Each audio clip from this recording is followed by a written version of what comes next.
Okay, so those are describe the state of the function, but state of the system. But the system, its mechanics is described by the Hamiltonian, right? So before we go to the Hamiltonian, let me tell you about observables. In classical mechanics, there is no difference between the angular momentum or the observables of the particle and its state, right? We saw that the state of a system is given by a point in phase space. So in quantum mechanics, what we can observe about a system are represented by some Hermitian matrices or Hermitian operators. So observables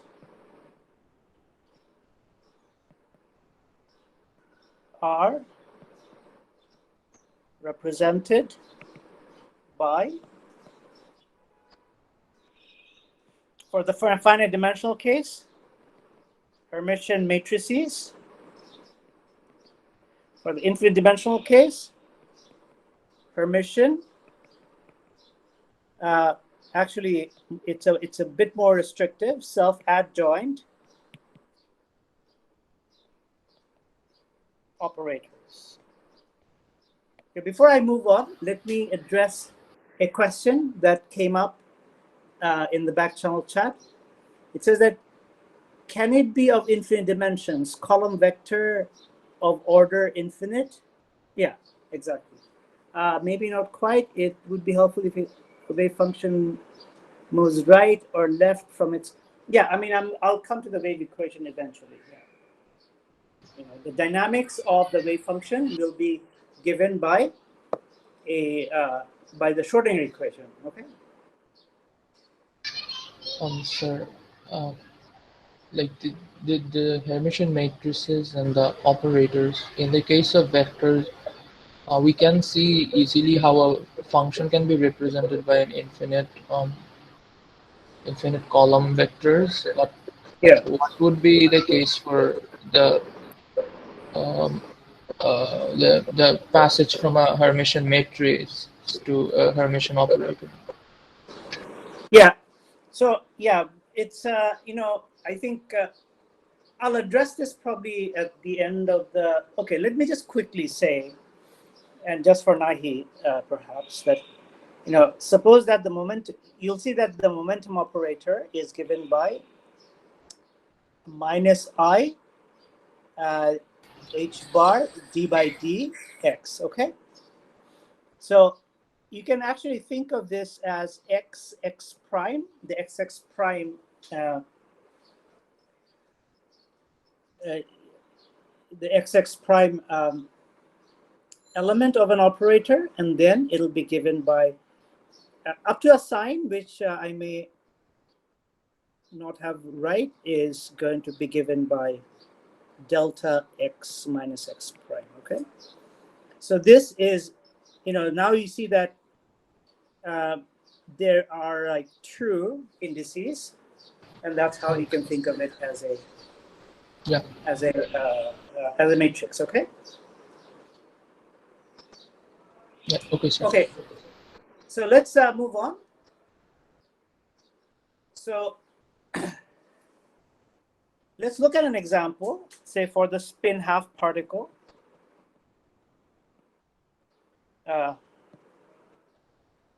Spin half h bar is, it's implied. So for the spin half particle, there are the degrees of freedom, the observable degrees of freedom are represented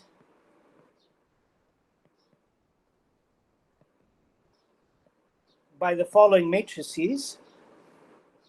So these are the different components of the spin.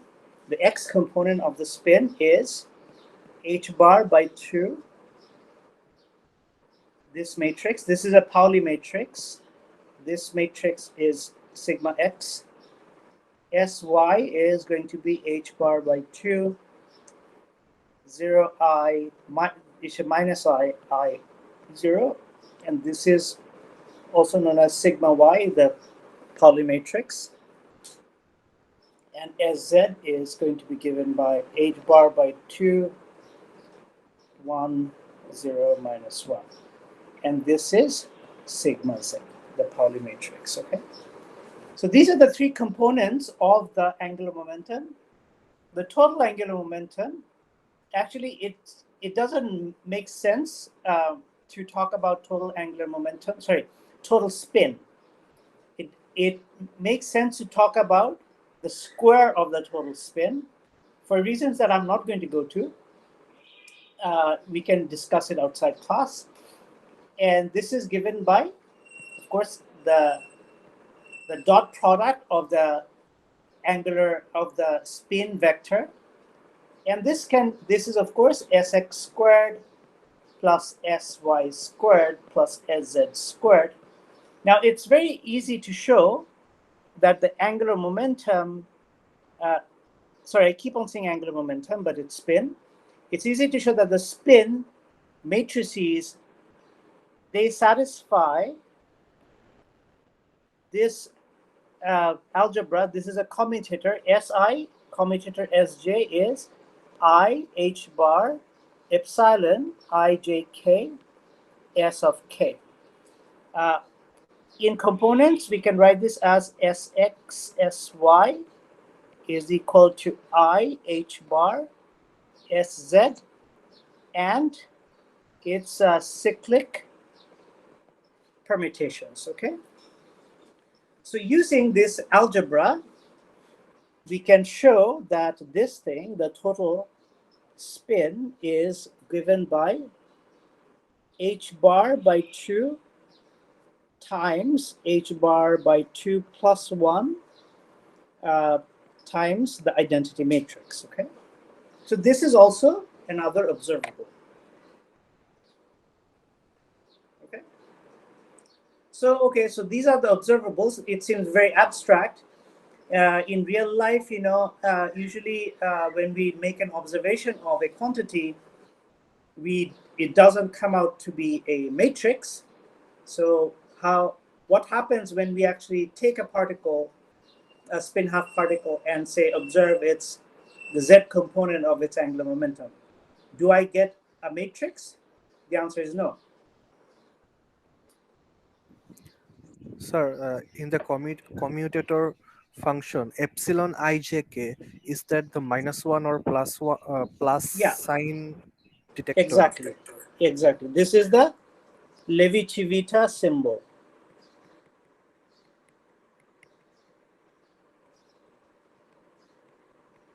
It's sometimes called a tensor, but it's actually not a tensor. It is what is known as a symbol or a pseudo tensor. Okay. So this thing, if you haven't seen it, it's a really wonderful thing. It's defined as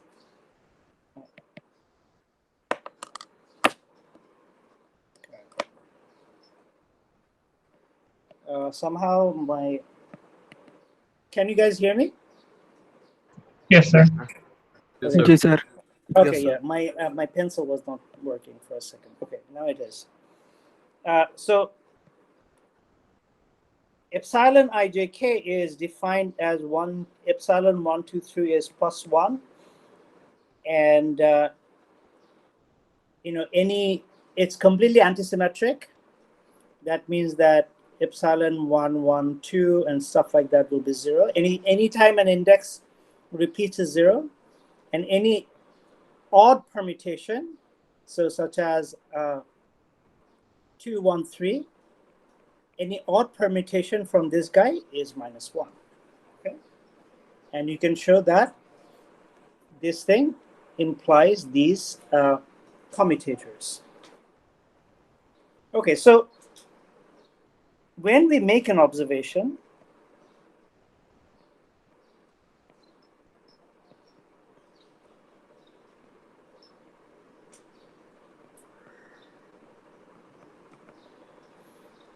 on a physical quantity, we obtain one of the eigenvalues of the corresponding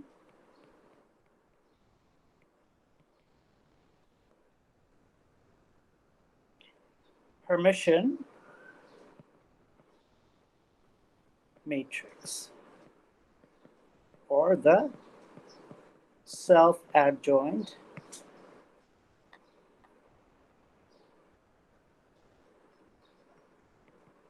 operator. Okay, so that's what we.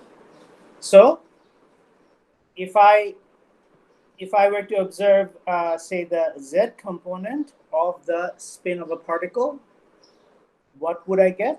Well, let's look at the form of Z. It's obvious just from the form of Z that the eigenvalues of Sz are plus h half or minus h half, half of h, right?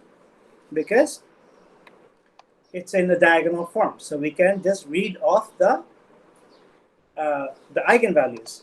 Now, if you were to use your linear algebra skills and work out the eigenvalues of Sx and Sy, you'd see that they have the same eigenvalues as Z. So in this case, it doesn't matter whether you're measuring Sx, Sy, or Sz. Whatever you can, your measurement can yield either plus half of h or minus half of h. Okay.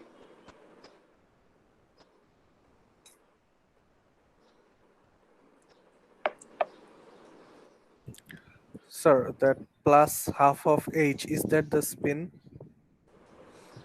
It is the Z component of the spin, yes.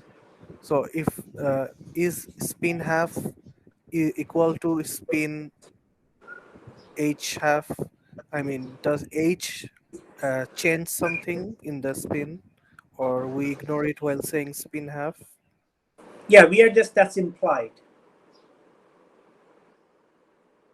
H bar, there is H bar when we say spin half particle, it's implied. You know, if you were to be very accurate, we would have said it's a H bar by spin half times H bar particle, or H bar by 2 particle. In the quantum world, whenever we talk about spin or angular momentum, we use the units implicitly H bar. And so when we say spin half, we are implicitly saying it's spin half times H bar. Okay? Okay.